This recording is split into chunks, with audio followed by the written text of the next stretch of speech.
Halo semuanya, berjumpa lagi bersama saya dengan Pak Irwanto Situmorang pada pelajaran kita yaitu prakarya dan kewirausahaan.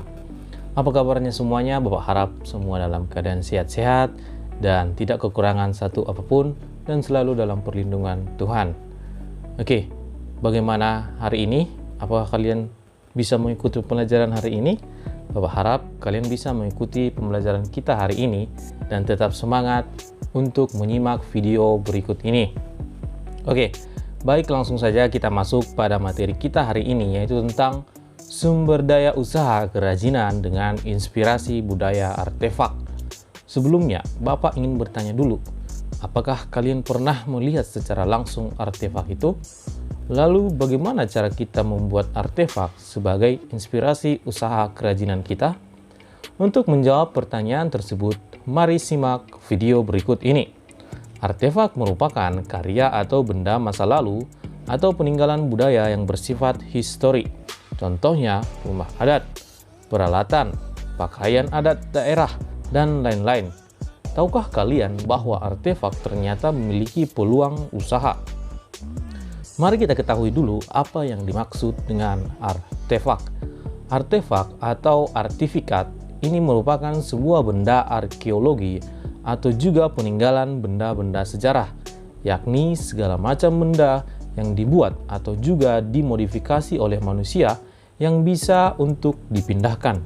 Kata kuncinya adalah benda yang dimodifikasi oleh tangan manusia.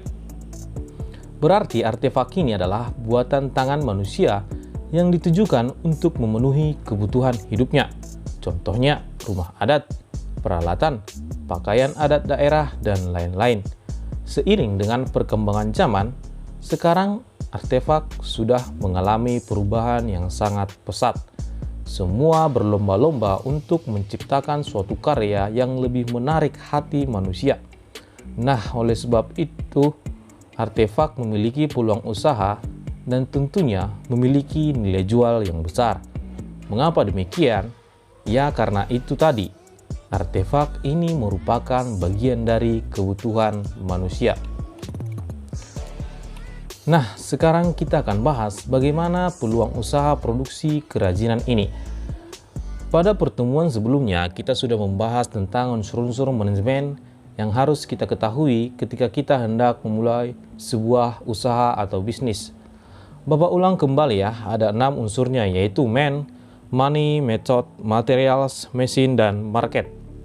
Untuk lebih mudah mengingatkan, bisa kita singkat dengan 6M. Ketika kita akan membuat produksi kerajinan yang terinspirasi dari budaya artefak, kita haruslah mempertimbangkan ke-6 unsur tersebut. Misalnya tentang materi atau bahan yang akan digunakan. Kita dapat memulai usaha kerajinan dengan benda-benda yang mudah kita temui dan murah. Seperti halnya materi dari tanah liat. Di sekitar pekarangan kita mungkin terdapat tanah liat yang hanya dibiarkan begitu saja.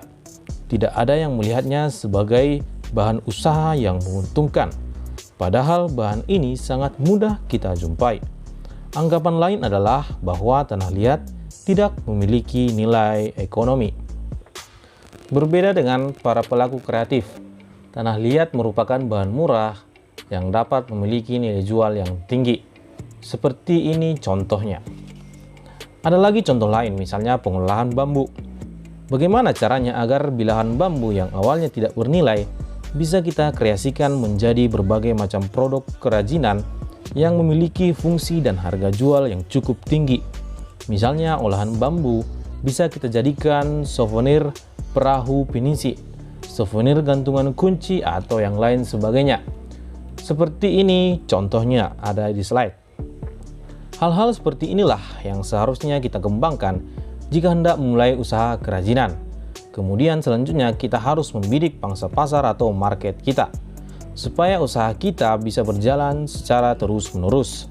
Misalnya, benda kreatif yang telah kita sebutkan tadi hendak kita pasarkan pada kebutuhan rumah tangga. Maka sesuaikanlah benda kreatif yang hendak kita buat dengan kebutuhan rumah tangga. Begitu kira-kira gambarannya ya semua. Selanjutnya kita akan membahas tentang teknik pembuatan kerajinan itu sendiri, supaya kalian juga punya bekal atau inspirasi hendak membuat kerajinan apa nantinya. Ada 10 teknik yang akan Bapak jelaskan dalam pembuatan kerajinan ini. Mari kita bahas satu persatu.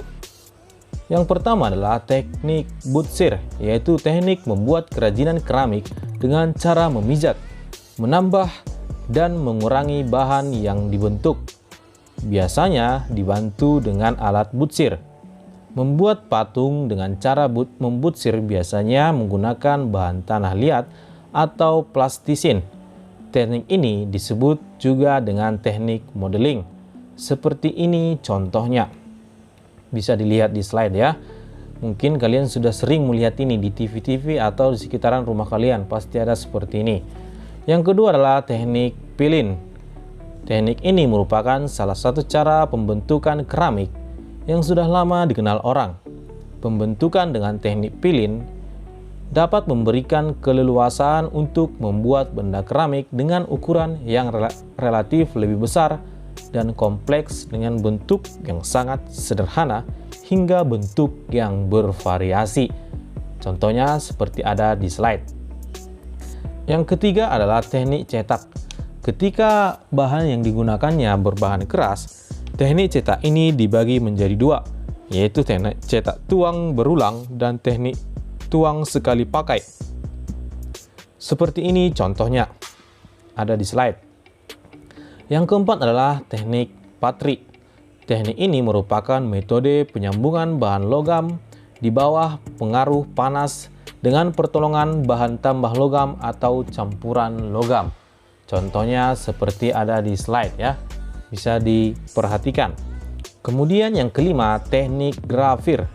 Teknik ini merupakan teknik mengikis sebagian permukaan material dengan pola tertentu.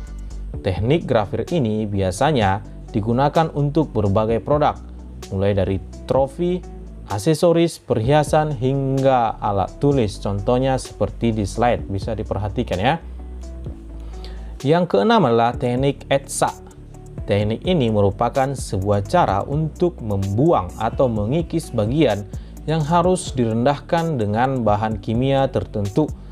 Bahan yang dapat digunakan untuk membuat desain teknik etsa adalah berbagai jenis logam, diantaranya pelat tembaga, kuningan, aluminium, dan seng. Contohnya seperti ada di slide. Selanjutnya adalah teknik bubut. Merupakan suatu proses pembuatan benda kerja yang sayatan dilakukan dengan cara memutar benda kerja, kemudian dikenakan pada pahat yang digerakkan secara translasi sejajar dengan sumbu putar dari benda kerja. Contohnya seperti ada di slide, bisa diperhatikan. Kemudian teknik ke-8 adalah teknik las. Teknik ini merupakan teknik penyambungan logam dengan cara mencairkan sebagian logam induk dan logam pengisi dengan atau tanpa tekanan dan dengan atau tanpa logam penambah dan menghasilkan sambungan yang kontinu seperti ada di slide. Mungkin teknik las ini sering kalian lihat ya. Kemudian selanjutnya adalah teknik ukir.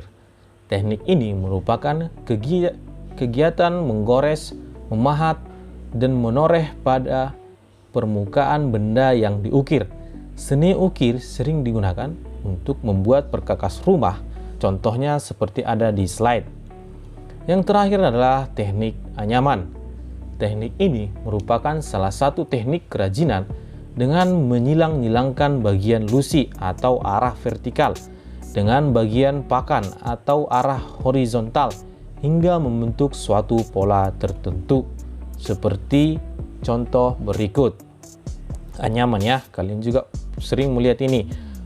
Anyaman tikar, itu dia contohnya. Secara garis besar, produk kerajinan dapat dibedakan menjadi dua jenis, yaitu kerajinan dengan bahan lunak dan kerajinan bahan keras. Apabila kerajinan yang dibuat dengan bahan lunak, yaitu teknik yang digunakan diantaranya teknik butsir, teknik pilin, dan teknik cetak. Sementara itu, apabila produk kerajinan tersebut berbahan keras, teknik yang digunakan diantaranya adalah teknik patri, teknik cetak, teknik grafir, teknik etsa, teknik las, teknik bubut, teknik ukir, dan teknik anyaman. Nah, itu dia beberapa teknik yang dapat kita gunakan untuk membuat sebuah kerajinan tangan yang bisa bernilai ekonomi. Semoga kalian dapat memahami dan harapannya kalian bisa langsung mempraktekkannya. Bahwa harap kalian semua memahami materi kita hari ini. Ingat, jangan yang hanya di slide dicatat, tapi dicatat dari penjelasan saya ya, ditambahi dari penjelasan saya. Sekian materi kita hari ini, sampai jumpa di pertemuan selanjutnya. Terima kasih.